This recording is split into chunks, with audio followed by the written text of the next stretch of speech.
नमस्कार बच्चों, आपकी कक्षा 10वीं की पाठ्यपुस्तक क्षितिज भाग 2 के गद्य खंड की पाठ 11 बाल गोविंद भगत। इस पाठ को पढ़ने के बाद अब हम इसके बहुविकल्पीय प्रश्न 1, बाल गोविंद भगत इस पाठ के लेखक हैं। विकल्प क यशपाल, ख सर्वेश्वर दयाल, ग रामवृक्ष वेनीपुरी और घ स्वयं प्रकाश। बाल गोविंद भगत इस पाठ के लेखक हैं रामवृक्ष वेनीपुरी, इसलिए इसका विकल्प ग सही है। उत्तर है रामवृक्ष वेनीपुरी। प्रश्न 2, रामवृक्ष वेनीपुरी का जन्म किस गांव में हुआ था? क अलकापुरी, ख बेनीपुरी, ग जगन्नाथपुरी, घ स्वर्णपुरी। रामवृक्ष बेनीपुरी जी का जन्म बेनीपुरी गांव में हुआ था। प्रश्न 3, बाल गोविंद भगत का कद कैसा था? क मध्यम, ख लंबे आकार का, ग बहुत छोटे आकार का, घ बहुत लंबे आकार का। पाठ के अनुसार बाल गोविंद भगत का कद मध्यम था, मध्यम आकार के थे ये, इसलिए इसका उत्तर है विकल्प क मध्यम। प्रश्न 4, भगत की उम्र क्या रही होगी? क 50 से अधिक, ख 60 से अधिक, ग 70 से अधिक और घ 80 से अधिक। भगत की उम्र 60 वर्ष से अधिक थी, इसलिए इसका उत्तर विकल्प ख 60 से अधिक। प्रश्न 5, पाठ से भगत की किस विशेषता का ज्ञान होता है? क वे विलासितापूर्ण जीवन जीते थे, ख वे आराम का जीवन जीते थे, ग वे सादा जीवन जीने वाले थे, घ वे घटिया जीवन जीने वाले थे। इसका उत्तर है वे सादा जीवन जीने वाले थे। प्रश्न 6, भगत किस पंथ के अनुयायी थे? क वामपंथ, ख खालसा पंथ, ग उत्तर पंथ और घ कबीर पंथ। भगत कबीर के अनुयायी थे, इसलिए इसका उत्तर है विकल्प घ कबीर पंथ। प्रश्न 7, रामानंदी चंदन में रामानंदी शब्द निम्नलिखित में से क्या है? क संज्ञा, ख सर्वनाम, ग क्रिया, घ विशेषण। इसमें रामानंदी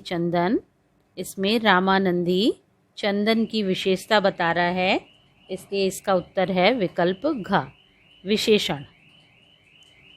प्रश्न 8, पाठ के अनुसार बाल गोविंद भगत को लेखक ने क्या माना? क सन्यासी, ख साधु, ग गृहस्थ और घ साहब। पाठ के अनुसार बाल गोविंद भगत को लेखक ने साधु माना है, इसलिए इसका उत्तर विकल्प ख साधु।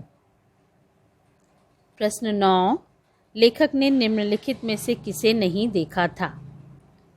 क भगत की पतोहू को, ख बाल गोविंद भगत को, ग भगत के पुत्र को और घ भगत की पत्नी को।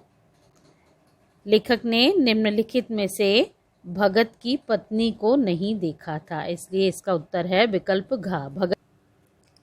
प्रश्न 10, लोगों को कुतूहल होता था क्यों?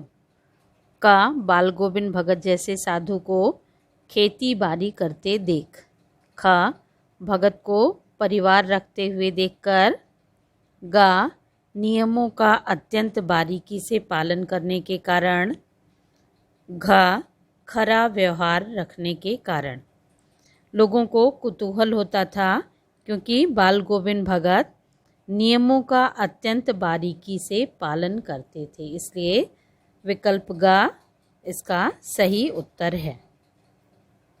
प्रश्न 11, बाल गोविंद भगत अपने खेत में पैदा हुए अनाज को साहब के दरबार में क्यों ले जाते थे? क, मठ का कर्ज चुकाने के लिए। ख, अनाज को चोरों से बचाने के लिए। ग, कबीर से अगाध आस्था और पूर्ण विश्वास रखने के कारण। घ, अच्छा दाम प्राप्त करने के लिए। बाल गोविंद भगत अपने खेत में पैदा हुए अनाज को साहब के दरबार में इसलिए ले जाते थे क्योंकि कबीर से अगाध आस्था और पूर्ण विश्वास रखने के कारण। इसलिए इसका उत्तर विकल्प ग। खामखाह प्रश्न का पर्याय निम्नलिखित में से कौन सा शब्द है? क, अनावश्यक। ख, आवश्यक। ग, अति आवश्यक।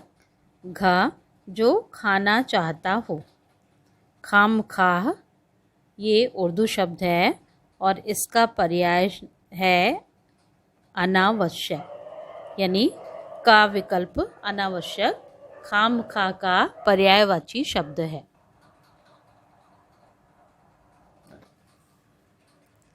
प्रश्न 13, सीधे साधे पदों के सजीव होने से भगत की किस विशेषता का पता चलता है?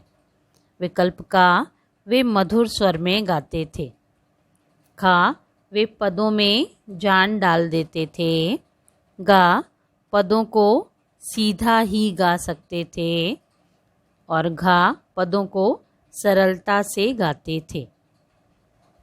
सीधे साधे पदों के सजीव होने से भगत की इस विशेषता का पता चलता है कि वे मधुर स्वर में गाते थे, इसलिए वे पद सजीव हो उठते थे।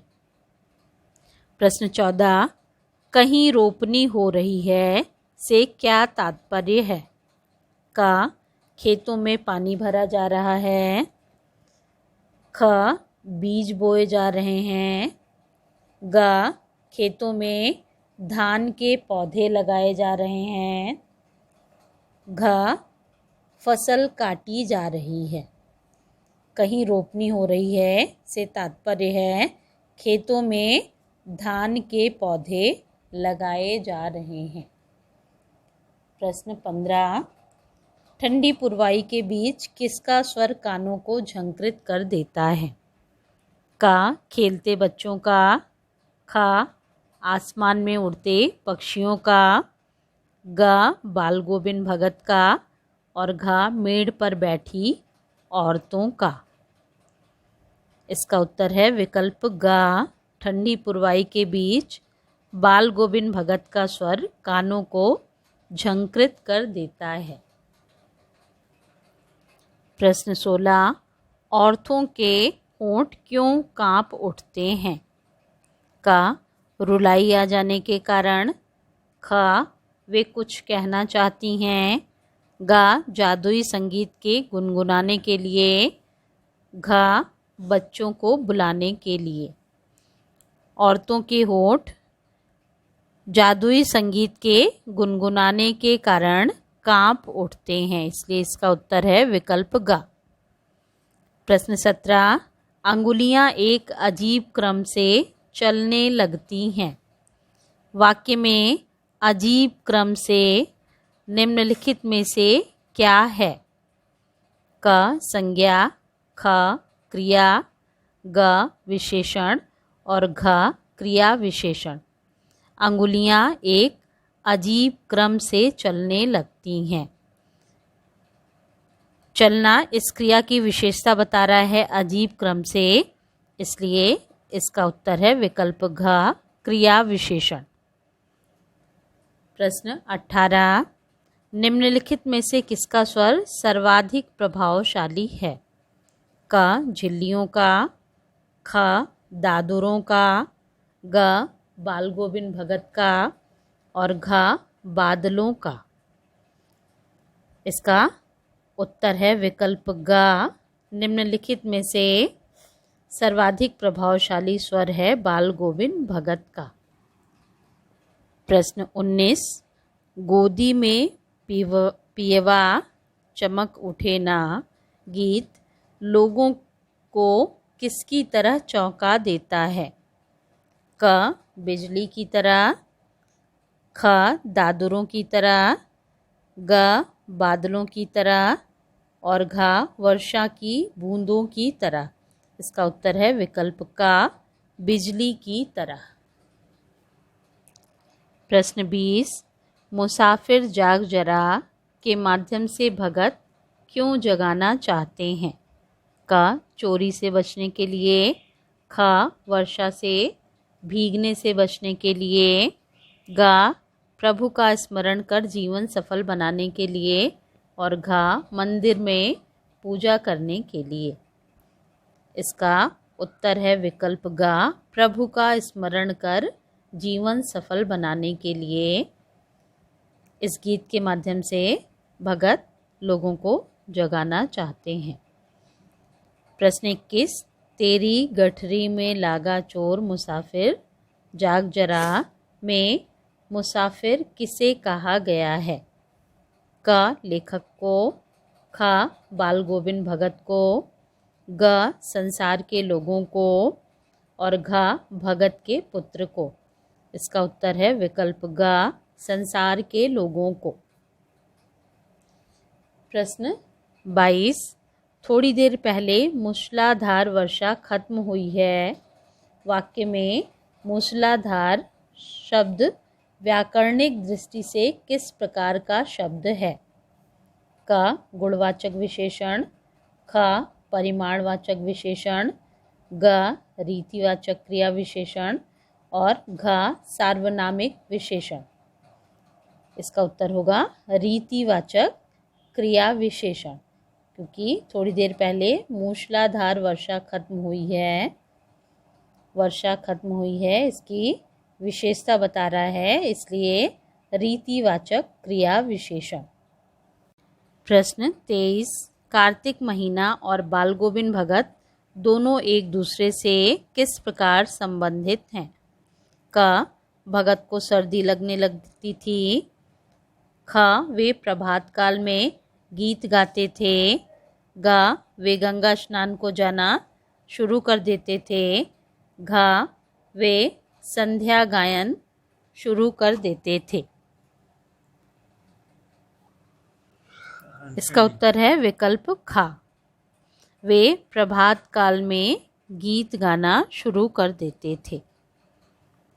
प्रश्न 24, भगत सवेरे सवेरे अपना गीत कहाँ गाना शुरू कर देते थे? क नदी के किनारे, पेड़ के नीचे, ख घर में, ग तालाब के किनारे ऊंचे स्थान पर और घ खेत में। इसका उत्तर है विकल्प ग, तालाब के किनारे ऊंचे स्थान पर भगत सवेरे सवेरे अपना गीत गाना शुरू कर देते थे। प्रश्न 25, लेखक जब भगत का संगीत सुनने गया तब निम्नलिखित में से कौन सी परिस्थिति नहीं थी? क शुक्र तारा चमक रहा था, ख तारे चमक रहे थे, ग पूरब में सूर्य की लालिमा दिखने लगी थी, घ चांद छिपने जा रहा था। विकल्प क, ख और ग ये सारी परिस्थितियाँ उस समय थी जब लेखक भगत का संगीत सुनने जा रहे थे। लेकिन विकल्प घ चांद छिपने जा रहा था, ये परिस्थिति नहीं थी, इसलिए इसका उत्तर होगा विकल्प घ। प्रश्न 26,